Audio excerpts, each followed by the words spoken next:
Pamphilo. Thank you, Mr. President. May I ask for 1 minute suspension to allow my staff to set up 1 minute my suspension visual aid. is approved.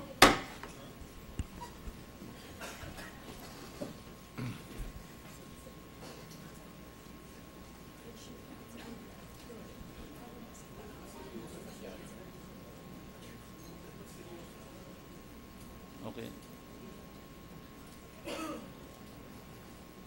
Ready? Ready to resume, Mr. President. Session resumed. Proceed. In Greek drama, masks were useful devices that allow the actor to play several different characters. In the Philippine political drama, nothing much differs. Mr. President, distinguished colleagues, today I rise on a matter of personal and collective privilege. The great American writer Albert Green Hubbard once wrote, "If you work for a man, in heaven's name, work for him. If you must vilify, condemn, and eternally disparage, resign your position. And when you are outside, damn to your heart's content. But as long as you are part of the institution, do not condemn it. If you do that, you are loosening the tendrils that are holding you to that institution. And at the first high wind that comes along, you will be uprooted and blown away, and will probably never know the reason why. I hope you will understand why it has taken me this long to unburden myself of the truth I carry. Having once been a professional soldier trained in the tradition of and practice of institutional and even personal loyalty, only the higher interests of nation and people and the highest call of conscience impel me to speak out. Mr. President, you, more than any one of us in this hall, understand what I mean. When you went through the gut-wrenching crucible of mutiny against your Commander-in-Chief on February 22, 1986, you had to choose between loyalty to person against loyalty to the higher interest of country and people. Jose Marcelo Ejercito, or Joseph Estrada, also known as Jose Velarde, former President of the Philippines and the first and only head of state of this country to be impeached by Congress, was elected in 1998 with the highest number of votes cast by the Filipino people ever. He also won by the biggest margin ever over his closest opponent, Jose de Venecia Jr. His campaign slogan, "Erap para sa mahirap," was a masterpiece, almost a stroke of genius.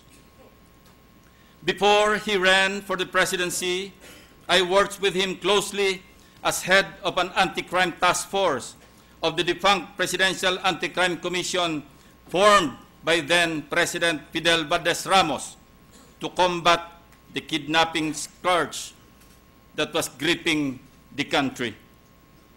Foreign investors were avoiding us, while local businessmen, especially the ethnic Chinese, were transferring elsewhere. It was one big security and even economic threat that faced the newly elected president in 1992. I joined then Vice President Estrada on August 4, 1992, after a short-lived stint as Provincial Director of Laguna in the southern Tagalog region. I gladly accepted the offer to join PACC since I was not happy anyway with my Laguna assignment. I was consistently at loggerheads with most of the local elective officials when I waged a no-nonsense, uncompromising battle against the illegal numbers game whetting in that jurisdiction. Needless to say, those officials who were on the take from whetting operators hated my guts and wanted me out of the province at first opportunity.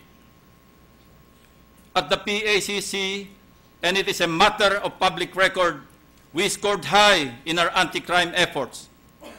In less than a year, we brought down an alarmingly high incidence of kidnap for ransom cases to zero. Literally zero.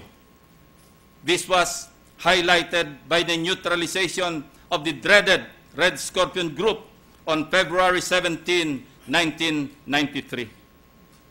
Modesty aside, Mr. President, but without mental reservation, I can dare say our performance helped chart Mr. Estrada's road to the presidency. More than a couple of years before the May 1998 presidential elections, he was virtually a president in waiting. Mr. Estrada impressed me with the way he handled his subordinates. He personally took care of our needs, always mindful of our safety and security. He also managed to personally thank and commend all the operatives for a good day's work, even giving incentives after big accomplishments.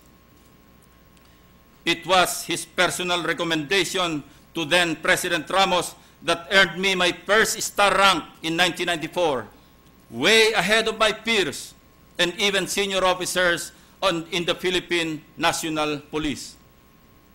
During our private conversations, he would tell me, alam mo Ping, kung matitigil lang ang katiwalian sa ating bansa, siguradong ay iaangat natin mula sa kahirapan ang karamihan ng ating mga kababayan. Napakalaki kasi ang nawawala sa budget dahil sa corruption, kaya hindi tayo makaahon sa hirap.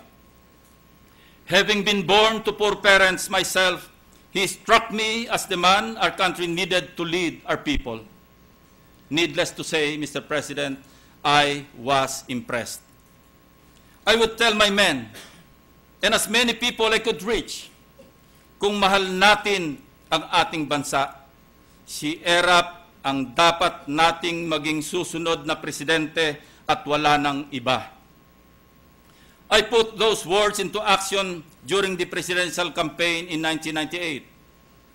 Under pain of being accused of electioneering, I mustered all my men, all the men I had worked with in the Philippine National Police and the Armed Forces of the Philippines to mount an organized strategic effort to thwart election fraud, as that could be the only way to prevent Mr. Estrada's victory in the 1998 presidential election.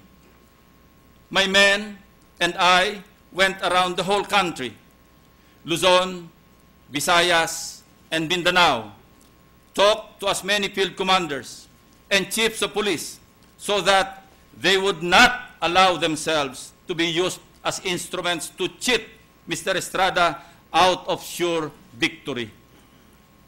In one of our visits in Mindanao, I met with then Southcom Chief Lieutenant General Jocelyn Nazareno.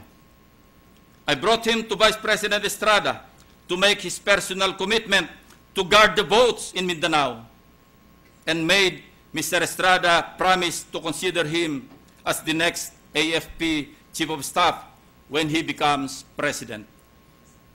He did not just promise to consider, Mr. President.